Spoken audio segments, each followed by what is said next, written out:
요즘 낮만 되면 사람들이 따라다니는 게 있습니다. 주로 뭘 따라다닐까요? 시원한 바람만 따라다니지요. 그래서 한 11시만 되면 긴급 문자가 항상 와요. 밖에 다니지 말라고. 네, 하여튼 열이 많이 나니까 밖에를 자제하고 나가지 말라고.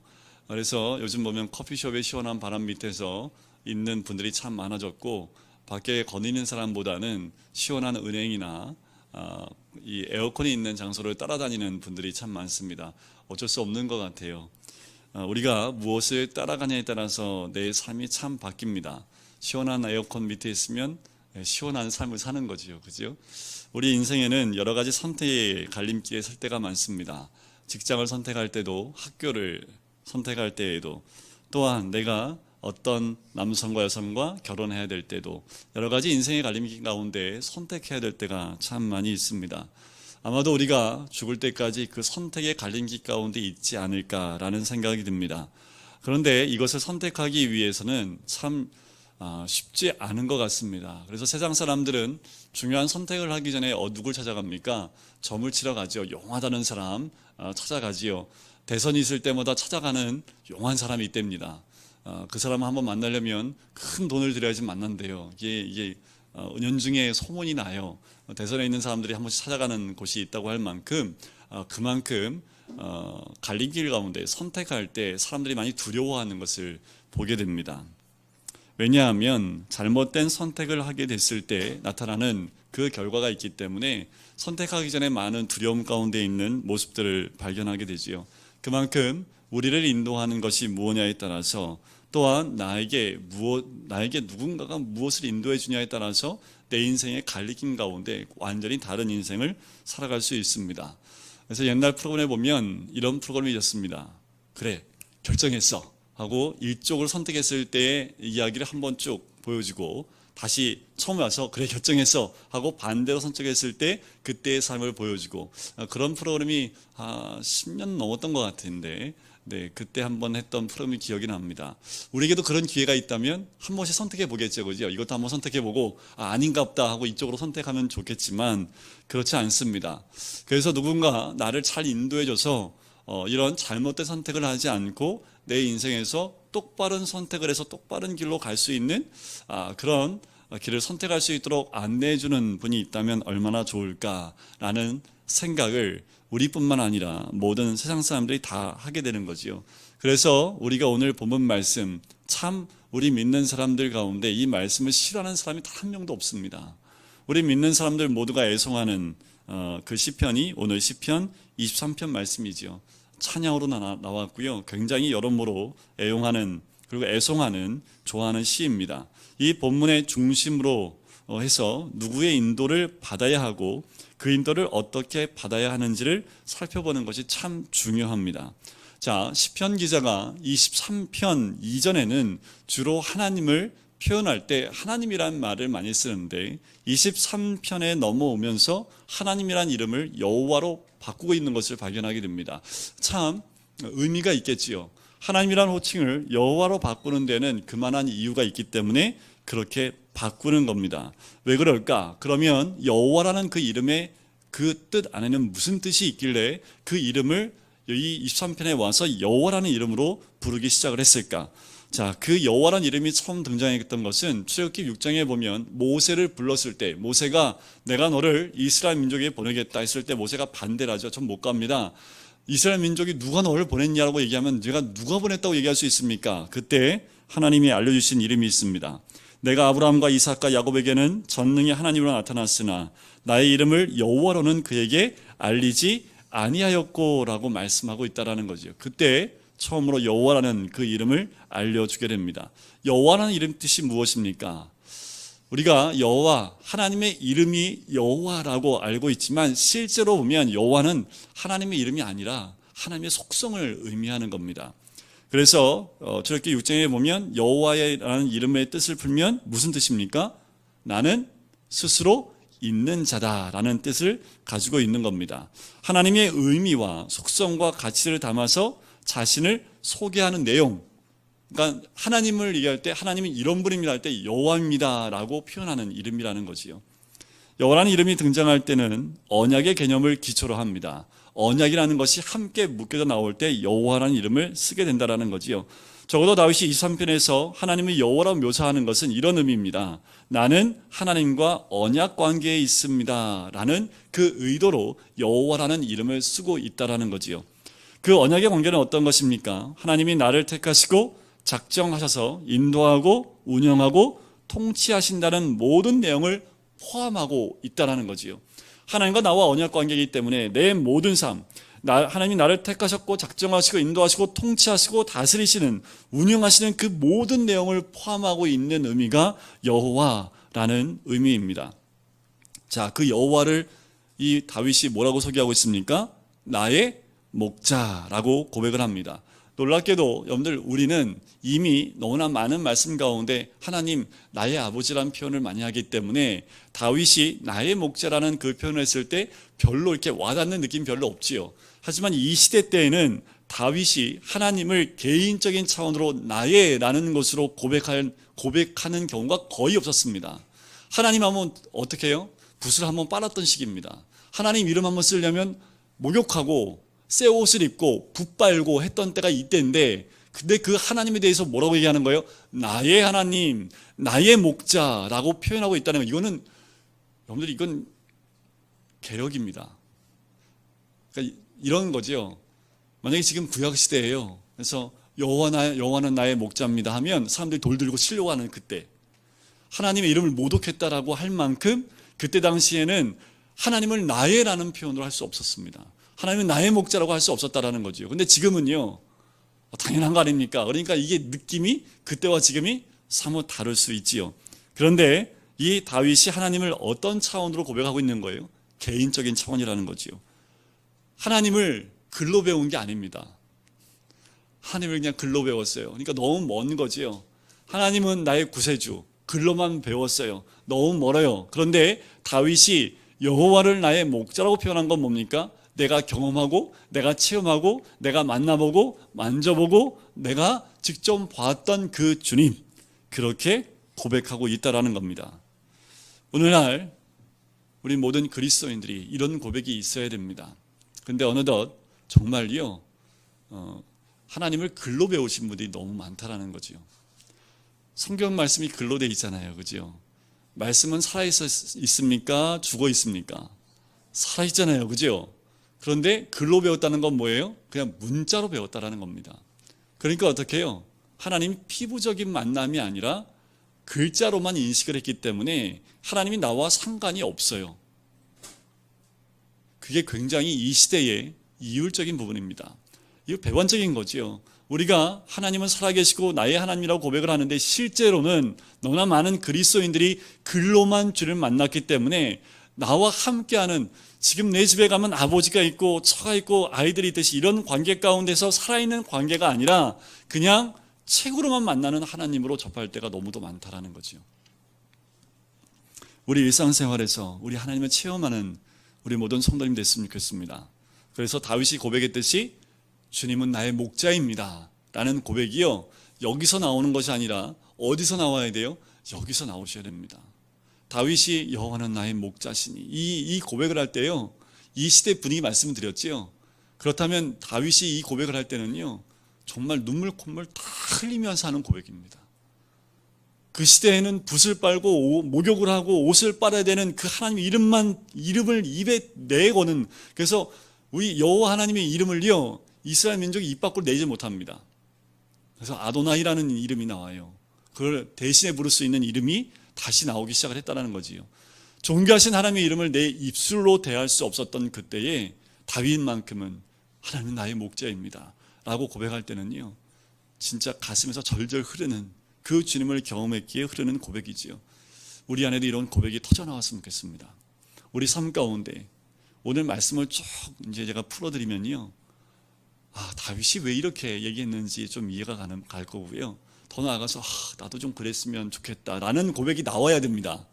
그런데 이제 말씀을 들어보시면 나는 조금 천천히 만나고 싶은데 이렇게 또 얘기할 수도 있습니다. 한번 볼게요. 자, 다윗 시대를 한번 보도록 하겠습니다. 다윗 시대를 볼 때에 그가 하나님을 그렇게 자기 개인적인 하나님으로 표현한다는 것 자체가 굉장히 쉽지 않은 그 고백이라고 제가 말씀을 드렸죠. 오늘도 내 깊은 신음 속에서 함께하는 그 하나님, 세밀히 내 인생을 간섭하고 알려주시고 강력하게 흔들어 깨워주시는 하나님의 능력이 다윗을 통해서 드러났을 뿐만 아니라 그 은혜가 지금 이 시대를 살고 있는 우리에게도 드러나기를 이 다윗은 간절히 소원하는 마음으로 이 글을 썼다라는 겁니다. 자, 나의 하나님이라고 하는 것도 대단한데 다윗이 거기다가 뒤에다가 뭘 붙였어요? 목자라는 고백을 했다라는 거지요. 자, 구약 시대에 이 하나님을 목자라고 고백하는 것은 정말 더 쉽지 않은 고백이라는 겁니다. 자, 하나님이 목자라고 하는데 그 목자의 반대 개념으로 할 수 있는 것이 뭘까요? 양이겠죠, 양. 자, 우리 양 하면 어떤 이미지입니까? 순수하고 뭐 순박하고 뭐 하얗고 막 우리 잘 모르니까 그죠? 양 옆에서 봐보셨습니까?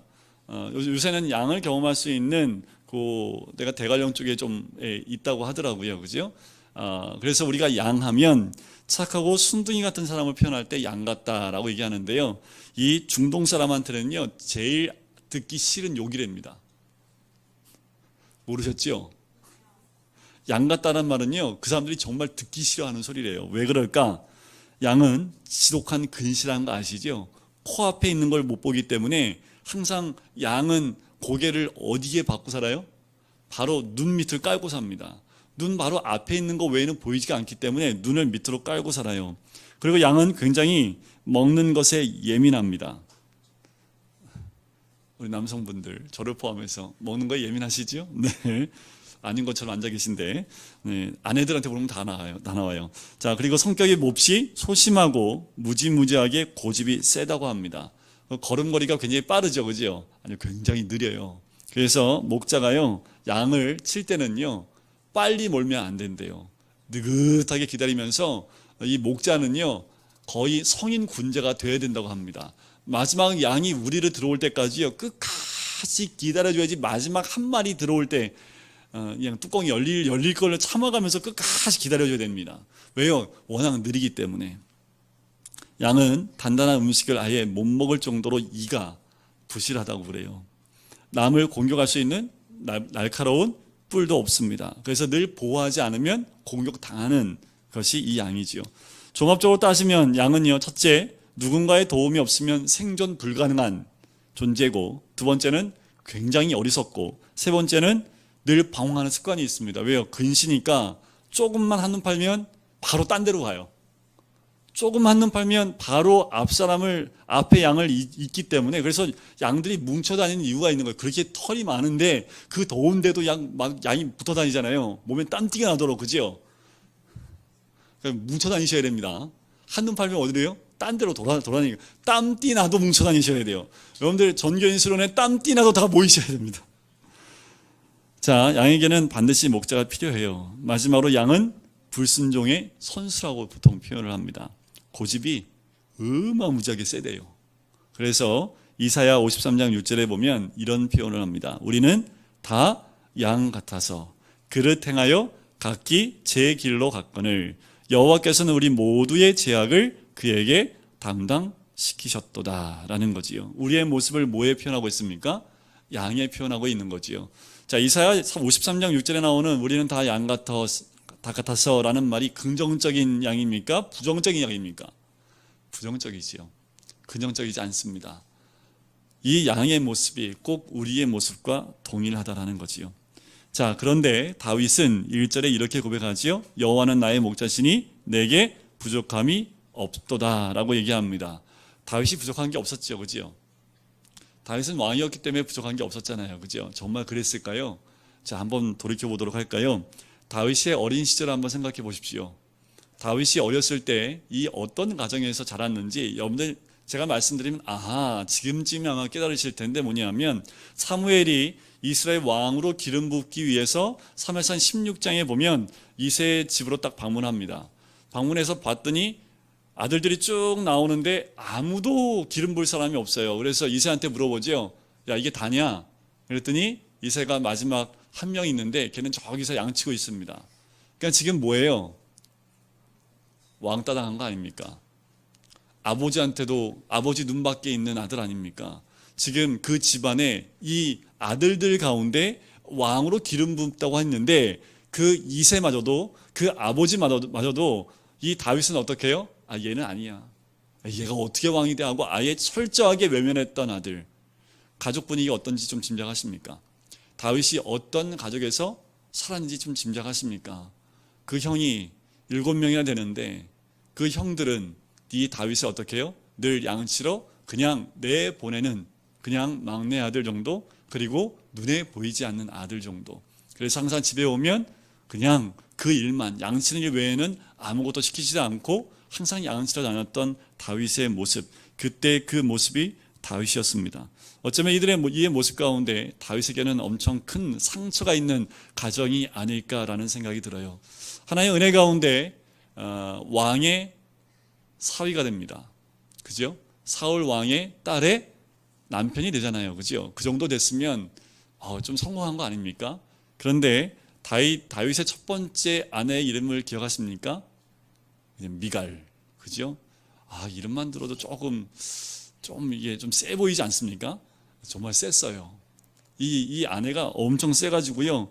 남편의 권위도 인정하지 않고 남편을 평소에 우습게 여기고 조롱했던, 부부 생활이 행복했을까요? 불행했을까요? 이런 여자와 살면 행복할 수 있겠습니까? 예? 때만 되면 이렇게 위아래로 훑어보면서 그럴 줄 알았어 하면서 찌찌거리고 있는데 어떻게 행복할 수 있겠어요? 가정을 꾸렸는데 거기에도 아픔과 서러움이 있고 가정에 대한 아픔과 괴로움이 있었던 사람이 다윗입니다. 거기다가 장인어른은 툭하면 창을 던져요. 툭하면 화살 던지고 칼 던지고 아주 그냥 세워놓고 그거 있잖아요. 맞추기 하는 거 다트하는 것처럼 다윗을 그렇게까지 했던, 다윗이 얼마나 큰 상처가 있었을까? 부족한 게 없었을까요? 또 왕이 됐어요. 왕 되고 난 다음엔 늘 풍족했을까요? 부족함이 없었을까요? 괜히 한 여인과 불륜에 빠져가지고 또 자식을 낳는데 그 자식이 잘 큰 게 아니라 낳고 며칠 만에 어떻게 됩니까? 죽게 됩니다. 또한 자기의 아들이, 큰 아들이 배가 다른 또 딸을 겁탈하는 슬픔을 겪게 되죠. 이상하게 다윗은 시작부터 끝까지 가정사가 굉장히 괴로움과 고통 가운데 있었던 사람이 이 다윗입니다. 더 나아가서는 그 아들 압살롬이 그 아버지 다윗을 죽이려고 했지요. 오죽하면 그 압살롬 피해서 도망갈 때 시므리가 욕을 하고 저주할 때에도 다윗은 그를 죽이지 말라고 할 정도입니다. 그 소리를 듣고 하나님이 나를 불쌍히 여겼으면 좋겠다라고까지 하는 사람이 다윗이지요. 사울을 피해서 도망갔을 때는요, 아비멜렉 왕 앞에서 미친 채 할 정도의 역할을 했던 사람이 다윗입니다. 그래서 시편 34편에 보면 그 타이틀이 이렇게 나와요. 다윗이 아비멜렉 앞에서 미친 채 하다 쫓겨나서 지은 시. 미친 채 하다가 여러분들 한 나라의 장군이었습니다. 다윗이 그때 사울에 쫓겨다닐 때는요, 사울 이스라엘 전체의 그 나라의 제일 으뜸의 장군이었습니다. 도망쳐 갔는데 죽을까봐 그 앞에서 어떻게 한 거예요? 침을 질질질 흐르고요, 그냥 그 벽에다가요 머리를 막 비비고 막 그게 미친 척 한 거죠. 그때 아비멜렉 어떻게 해요? 지금 미친 사람을 저기다 갖다 놨냐? 쫓으라. 그래서 쫓겨나고 난 다음에 지은 시가 34편입니다. 근데 놀라운 말씀 하나 있어요. 34편 10절 말씀을 보니까 이렇게 적혀 있습니다. 젊은 사자는 궁핍하여 줄일지라도 여호와를 찾는 자는 모든 좋은 것에 부족함이 없으리로다. 여러분들이 상상이 가십니까? 미친 척하다 쫓겨나서 지은 시에 모든 좋은 것에 부족함이 없으리로다 라고 쓰고 있다라는 거지요. 이런 상황 가운데도요, 다윗은 부족함이 없다라고 고백을 하고 있습니다.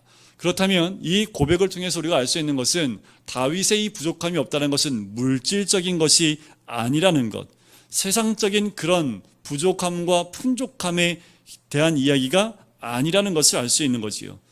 지독한 고난이라는 터널 속에서 여호와에게 구하는 자는 부족함이 없다는 것을 다윗은 온몸으로 그 인생 가운데 깨닫게 됩니다. 그것을 하나님의 임재라고 얘기를 하지요.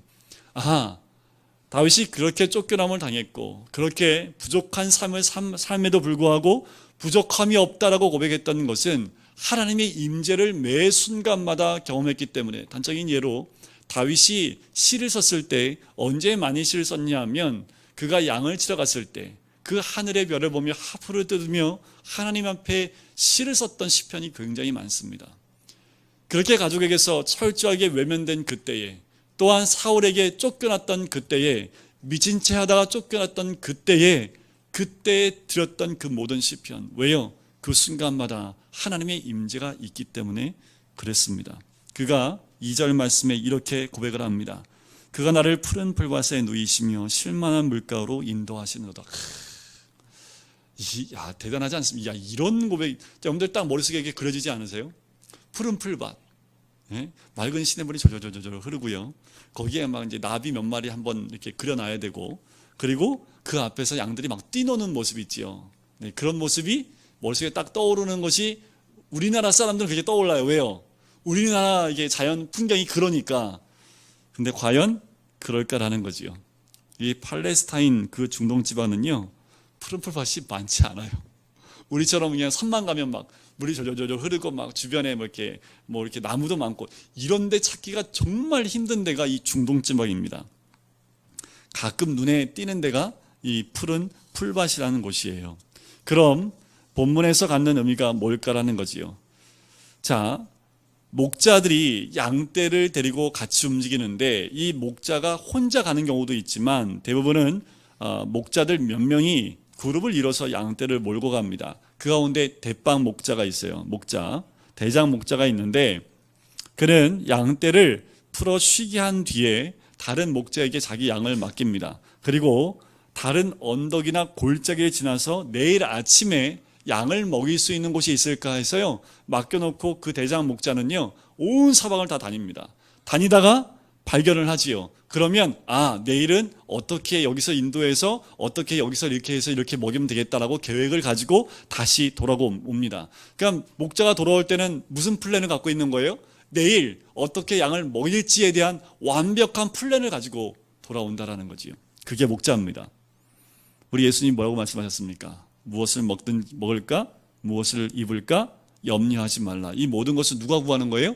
이방인 누군지 아십니까? 하나님을 아버지로 모시고 있지 않은 사람은 다 이방인입니다. 여기 이방인 안 계시죠? 네라고 안 하시죠. 자, 그러면 우리 주님이 뭐라고 했냐면 그러므로 내일 일은 내일이 염려할 것이요 한날 괴로움은 그날에 족하니라. 왜요? 내일은 누가 준비하는 거예요? 양이 준비하는 거예요? 목자가 준비하는 거예요? 목자가 준비하는 거라니까. 그러니까 내일 걱정하지 말라고요. 내일은 우리 주님이 이미 계획과 플랜을 다 세워놨으니까 그것은 그냥 우리 주님께 맡겨버리고 오늘 하루에 족하다라는 거지요. 지금 우리를 짓누르는 근심이 있으십니까? 우리 청년들은 취직 때문에 때로는 결혼을 앞두고 한 가정의 가장으로 책임질 그 일들 때문에 때로는 수많은 염려와 근심 가운데 살고 있는 것이 우리입니다. 10년 후의 일까지 아주 성실하게 끌어안고 걱정 근심하는 모습이 우리들의 모습이지요. 얼마나 이 일은 정말 얼마나 성실한지 10년이 아니라요 20, 30년 후까지 모든 일들을 다 끌어안고 지금도 걱정하고 있는 우리들의 모습이 참 성실할 정도입니다. 푸른 풀밭은 목자의 책임이고 목자의 몫입니다. 모든 염려를 목자 대신 예수님에게 내려놓는 순종이 있기를, 그래서 그 안에서 자유함을 얻는 것이 우리가 누려야 될 특권이라는 거지요. 자, 쉴만한 물가, 우리가 생각하는 졸졸졸 흐르는 시냇물일까? 자, 쉴만한 물가를 원어에서 보면요 이런 뜻이에요. 움직이지 않는 물. 이게 또 뭘까? 이게 움직이지 않는 물이 또 뭘까라는 거지요. 자, 이 말은 뭐냐 하면 양들은요 너무 겁이 많아서요 흐르는 물을 못 먹는데요. 그만큼 소심하고 그만큼 걱정과 근심이 많은 게 우리 아닙니까? 그러니까 움직이는 건 절대로 가까이 가지 않는 데입니다. 그래서 목자들이 양을 물 먹이는 방법이 간단한 방법이 있는데 뭐냐면 새벽에 이슬 있지요. 이슬을 먹이는 방법이 가장 간단한 방법이고, 두 번째는 평소에 그냥 먹었던 우물 퍼다가 먹이는 물. 근데 이것도 저것도 안 돼요. 근데 냇물을 한쪽에서 발견을 했습니다. 그럼 어떻게 하냐면 냇물의 한쪽을 막아요. 그러면 물이 흐르지 않잖아요. 그죠? 그래도 양이 안 온답니다. 그럼 어떻게 하냐면 이 목자가 가서 물을 먼저 시식을 해준대요. 그러면 그때 한 마리가 와서 먹는 데입니다. 그러면 우르르 와서 그 냇물을 먹는다고 얘기를 하더라고요. 다시 말하지만 실만한 물가는 움직이지 않는 물을 이야기합니다. 그러니까 이 간단한 이 말씀 안에 목자가 양떼를 위해서 얼마나 세심하게 섬세하게 배려하고 온전하게 준비하고 있는지를 우리는 발견할 수 있는 거지요. 우리 주님이 이와 같다라는 겁니다. 우리가 너무 소심하고 너무 걱정 근심을 성실하게 하고 있기 때문에 우리 주님이요 그거 다 알고 어떻게 해요? 다 이 섬세하고 아주 세밀하게 우리 주님이 먼저 먹어볼 테니까 따라와 하고 내일 있을 모든 것들을 준비하고 계신다라는 겁니다. 믿으신가요? 믿으세요? 걱정하지 마세요. 그러니까 내일 걱정도 하지 마시고 한 달 후 걱정도 하지 마시고 1년 후 걱정도 하지 마시고 자식 새끼들 걱정하지 마세요. 뭐 내가 뭐 해줄 수 없잖아요. 그죠? 그냥 하나님께 이렇게 던져놓으세요. 하나님 앞에 던져놓으면 알아서 하나님이 얘를 또 요 새끼 양들을 알아서 우리 하나님이 또 목자로 인도하시지 않겠습니까? 3절 한번 보실까요? 3절 같이 한번 읽어보겠습니다. 시작. 내 영혼을 소생시키시고 자기 이름을 위하여. 자, 내 영혼을 소생시키시다라는 말은요 잘못된 길에서 돌아서서 회복하여 돌아오는 것을 의미하는 것, 다시 회복시키는다는 의미가 있습니다. 자, 그렇다면 자기 이름을 위하여 의의 길로 인도하신다라는 뜻은 무엇일까? 자, 양을 인도하는데 누구 이름을 위해서요? 자기 이름을 위해서요. 그러면 그 양과 이 목자와는 뭐라는 거예요? 하나라는 거지요. 양이 잘 인도돼야지 누구 이름을 위한 거예요? 목자 이름을 위한 거예요. 자, 그 말은 뭐냐면 목자와 양은 하나다라는 거지요. 양을 보고 양이 잘 되면 그 양을 통해서 누구의 이름이요? 목자의 이름이 위해지게 된다라는 겁니다. 우리 한 사람 한 사람을 통해서 여호와의 이름이 드러나게 되어져 있다는 뜻과 동일하다는 거지요. 그렇다면 성경이 말하는 그 다음에 의의 길이 무엇일까?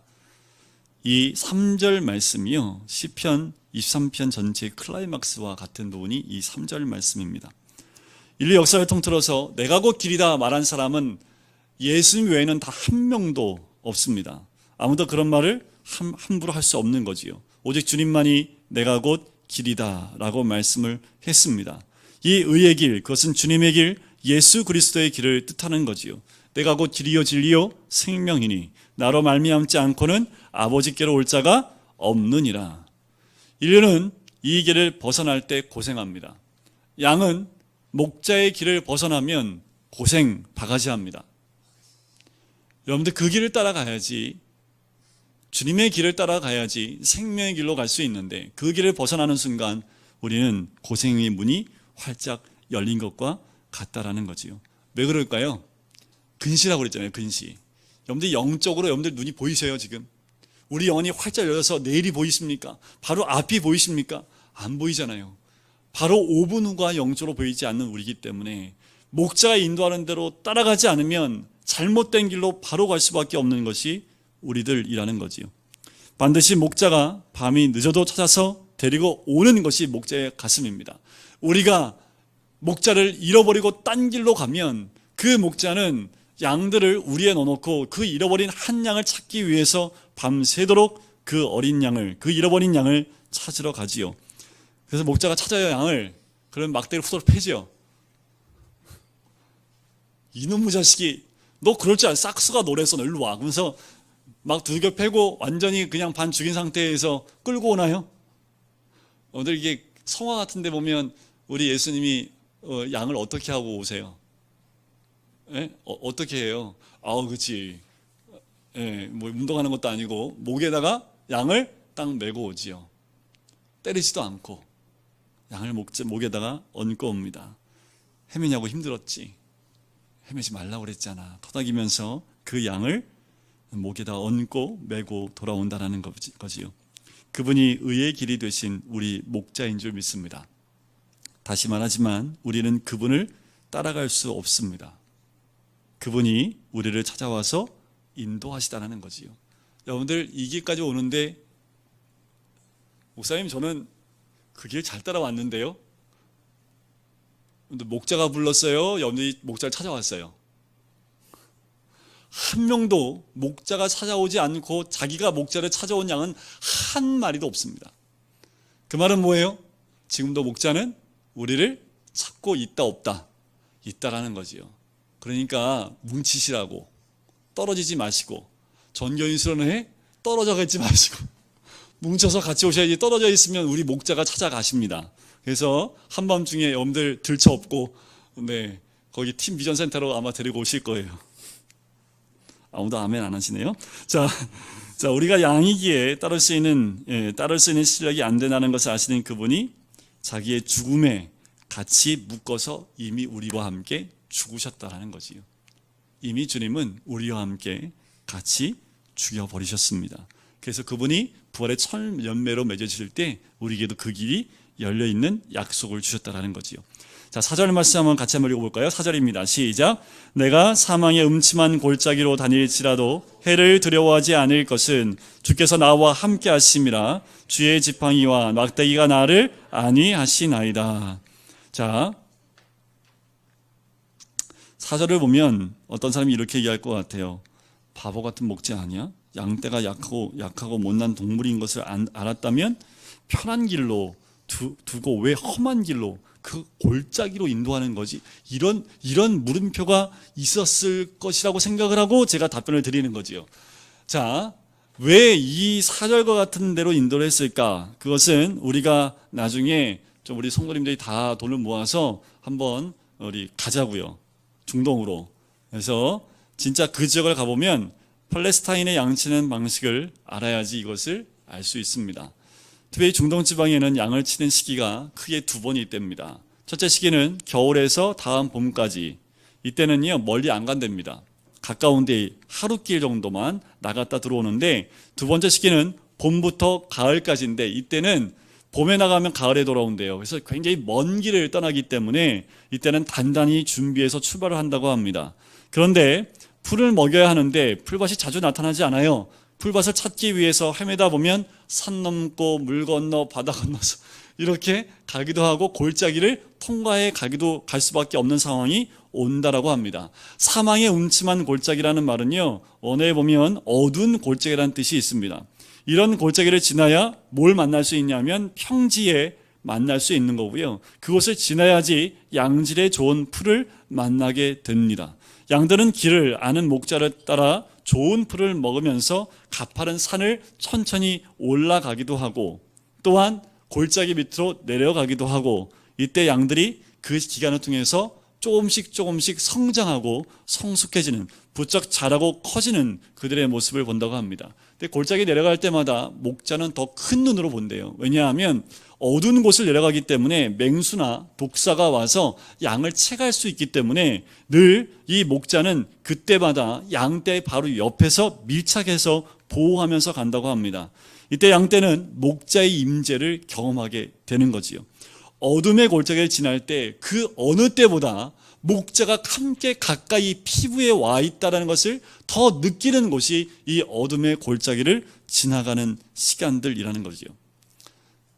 근데 제가 무슨 말씀드리는지 알겠지요? 여러분들, 우리가 지나온 시간들 한번 돌아보시면 개인이나 공동체나 우리 교회나 국가적으로 봐도 우리가 어둡고 힘들고 어려웠을 때 우리의 신앙이 더 단단해지는 것을 보게 됩니다. 혹독한 밤을 지날 때, 만날 때, 바로 그 혹독한 밤을 만났을 때 우리 하나님은 어떻게 해요? 우리와 더 피부적으로 와닿아서 우리를 보호해 주신다라는 거지요.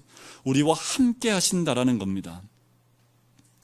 앞에서 30편, 34편의 말씀을 볼 때 다윗이 언제 부족함이 없었다는 시를 토해냈다고 했습니까? 지독한 공경 가운데 미친 척 할 정도로 그런 고난 가운데 있을 때 부족함이 없다라고 고백했다라는 거지요. 그것은 뭡니까? 그때 하나님의 임재를 경험했다라는 거지요. 사망의 음침한 골짜기를 다닐지라도 해를 두려워하지 않는, 그 해를 받지 않는다라는 거지요. 이것을 받지 않는 거예요? 두려워하지 않는 거예요? 두려워하지 않는 거지요. 우리 주님이 해를 안 받게 한다는 게 아닙니다. 착각하시면 안 돼요. 해는 받되 두려워하지 않게끔 인도하신다라는 겁니다. 그러면 믿음의 길을 갈 때 해가 있다 없다? 태양의 해 말고 이게 똑같은 말이어갖고 애들은 헷갈리죠. 예, 라이트가 아니라, 선이 아니라 이 해는 나의 삶에서 나를 어렵게 만들고 해를 끼치는 그것이 있다라는 거지요. 하지만 두려워하지 않을 것이라고 이야기하는 겁니다. 그러면 지팡이와 막대기가 있는데 지팡이와 막대기의 사용 용도를 알려드릴게요. 지팡이는요, 끝이 이렇게 꼬부라져 있습니다. 그래서 말 안 듣고 가다 골짜기에 매달려 있으면요, 그 지팡이로 목을 탁 걸어갖고요, 이렇게 쑥 올린답니다. 그 지팡이 하는 역할이 그거랍니다. 막대기는 뭘까요? 꼭 양들이 다 똑같은 게 아니라요, 양들은 꼭 이게 트러블 메이커가 있어요. 그죠? 꼭 막 싸우고 막 으르렁거리는 애들이 꼭 있어요. 그럼 뭐밖에 없어요? 매밖에 없는데 이 막대기 그거 하는 거예요. 막 때리면서 너 똑바로 안 해? 이러면서 막 책찍질하는 역할을 하는 게 뭐냐면 이 막대기입니다. 그대로 두면 자폭할 수밖에 없는 양, 그리고 인간들이기 때문에 때로는 우리 주님이 막대기를 통해서 우리를 인도한다라는 거지요. 5절과 6절 말씀을 보면 주께서 내 원수의 목전에서 내게 상을 차려주시고 기름을 내 머리에 부으셨으니 내 잔이 넘치나이다. 5절 끝이 어떻다고요? 일단 어떻게 된다고요? 넘치나이다라는 거지요. 내 아버지가 세우신 우리 인생의 결말은 뭐라고요? 넘치게 해주시겠다라는 겁니다. 어디 앞에서요? 원수들 목전에서 넘치게 해주겠다라고 말씀을 합니다. 6절 말씀을, 마지막 말씀을 같이 한번 읽어보겠습니다. 시작. 내 평생의 선하심과 영원히 살리로다.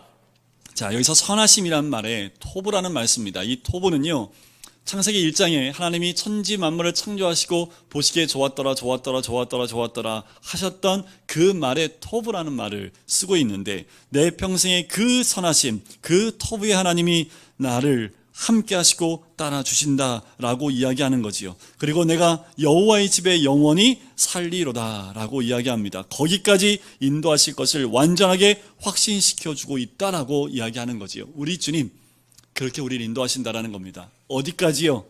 여호와의 집에 영원히 사는 데까지 우리를 인도해 주신다라는 겁니다. 우리의 끝은 이미 결정되어 있습니다. 여호와의 집에 영원히 사는 거지요. 지금 우리 어디 통과하고 계신가요? 우리가 이제 같이 기도하고 나갈 텐데, 여러분들 어디에 지금 계십니까? 그래, 여기 있지, 그지? 네, 말씀 있는 자리에 있어. 맞아요, 동주도. 근데 우리의 삶 가운데 골짜기로 들어가려고 준비하는 분 계실 수도 있고, 골짜기 한 가운데를 통과하는 분이 있을 수도 있고, 골짜기를 거의 나와서 풀밭 근처에 와 있는 분도 계시고, 지금은 목사님 풀밭 가운데 있는데요, 풀밭을 먹고 있다가 우리 목자한테 막대기로 계속 두들겨 맞고 있는 분도 계실 수 있고, 그죠? 한 분은 또 한눈 팔다가 전교 수련회 오라고 했는데 안 와가지고 지팡이로 목을 딱 걸고 목자가 팀 미저센터의 푸른 풀밭으로 또 우리 인도하실 수도 있는 거고. 자, 우리 각자가 어느 곳에 있든지 중요한 것은 목자가 누구라고요? 우리 주님입니다. 우리 인생이 1절부터 6절까지 쭉 인도함을 받고 있습니다. 우리가 어디쯤 왔을까? 사람마다 다 있는 곳이 다르기 때문에 그 상황에 따라 우리 주님께서 우리를 인도하시는데, 5절 끝에 넘쳐나게 됩니다. 우리를 다 어디로요? 내 잔이 넘치나이다라는 그 넘침으로, 또한 여호와의 집에 영원히 거하리라는 그곳으로 우리를 인도하시는 분이 우리 주님인 줄 믿습니다. 우리가 무엇을 따라가야 됩니까? 결론은 나잖아요, 그죠? 다른 거 따라가지 말고 목자의 목소리에 귀를 기울이고, 아무것도 안 보여도 바로 앞에 목자가 인도하시는 데 따라 막대기를 두들기고 가면 그 소리를 따라가야지, 다른 이상한 소리에 따라 움직이면 다른 길로 갔다가 골짜기에 굴러 떨어져요. 그건 또 우리 목자가 그 힘든 골짜기 밑으로 내려와서 또 업고 올라가야 되잖아요. 그렇게 헤매지 마시고 오늘도 주님 안에서 주님 말씀하실 때 순종해 가시는, 그래서 우리의 잔이 넘쳐나시는 우리 모든 성도님 되시기를 주님의 이름으로 간절히 축원드립니다.